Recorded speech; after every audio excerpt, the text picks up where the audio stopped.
C'est de présenter le rapport d'étude sur le dysfonctionnement de la chaîne pénale, n'est-ce pas, dans notre pays. Bon, nous disons qu'en réalité, nous avons, pour ce qui concerne chaque acteur de la chaîne pénale, ressorti un peu quelques dysfonctionnements. Et qui parle de dysfonctionnement, en réalité, doit être en mesure de reconnaître les faits intéressants qui sont intervenus, n'est-ce pas, lors de cette étude. Parce que tout n'est pas mauvais dans ce qui se passe depuis la réforme des textes en 2016. Quand même 10 ans après la mise en œuvre, c'est sûr qu'il y a des choses qui vont bien, mais il y a toujours des difficultés. La preuve en est que, comme je l'ai dit, mentionné dans l'étude en 2014, le procureur général après la Cour d'appel de Conakry avait fait libérer, n'est-ce pas, 8 personnes qui étaient détenues après 16 ans, n'est-ce pas, au sein de la maison centrale, qui n'ont été ni présentées à un juge d'instruction ni jugées. Donc ça, c'est un caractère étayant, n'est-ce pas, de ce dysfonctionnement. J'ai évoqué le cas du jeune qui avait reçu également 2 balles, n'est-ce pas, qui a adressé 2 plaintes. Une première plainte au tribunal compétent, c'est-à-dire du ressort, d'Ixi. La deuxième plainte au tribunal militaire, parce que c'est un homme en tenue qui est concerné. Il n'y a pas eu de suite. Donc ça aussi, c'est un caractère, n'est-ce pas, de dysfonctionnement qui est constaté. Est-ce que les OPJ, ils ont bien fait leur travail?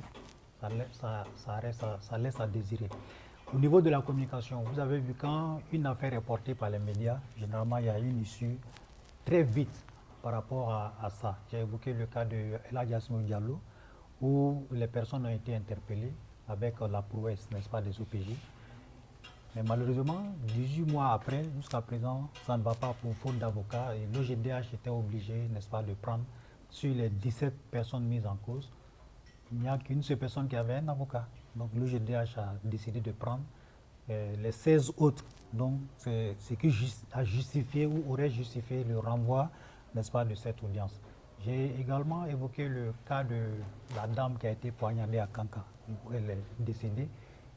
Grâce aux médias, l'affaire a connu, c'est-à-dire une accélération, de sorte que le gars il a été condamné, n'est-ce pas, à perpétuité, je crois, avec 30 ans de période de sûreté.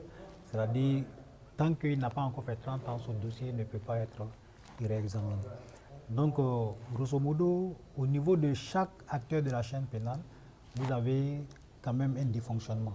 Peut-être ce qui n'est pas évoqué, vous avez même des avocats, par exemple, qui refusent souvent de donner les décisions de justice, c'est-à-dire les copies des décisions, n'est-ce pas, à leurs clients. Parce qu'ils estiment qu'eux sont mieux placés pour conserver ces dossiers.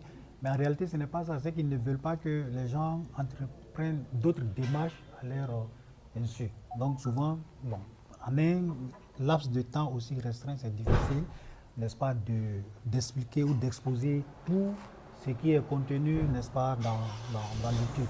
Mais on fait le maximum de nous-mêmes parce qu'il y a le président de l'OGDH qui l'a dit.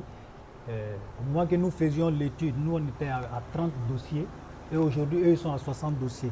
Donc il va falloir réactualiser, n'est-ce pas ça.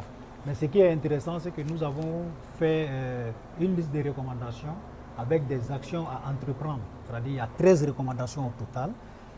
Et chaque recommandation a au moins 4 ou 5 activités qui permettent également la mise en œuvre des recommandations. Parce que souvent, ce qui rend difficile les choses, vous faites des recommandations, mais vous n'expliquez pas comment mettre en œuvre ces recommandations. Donc nous avons pris la latitude de faire en sorte que ceux qui vont être chargés, n'est-ce pas, de faire le plaidoyer au niveau des autorités concernées, pourront éventuellement faciliter ou baliser la route pour ces autorités-là afin de la mise en œuvre de ces recommandations.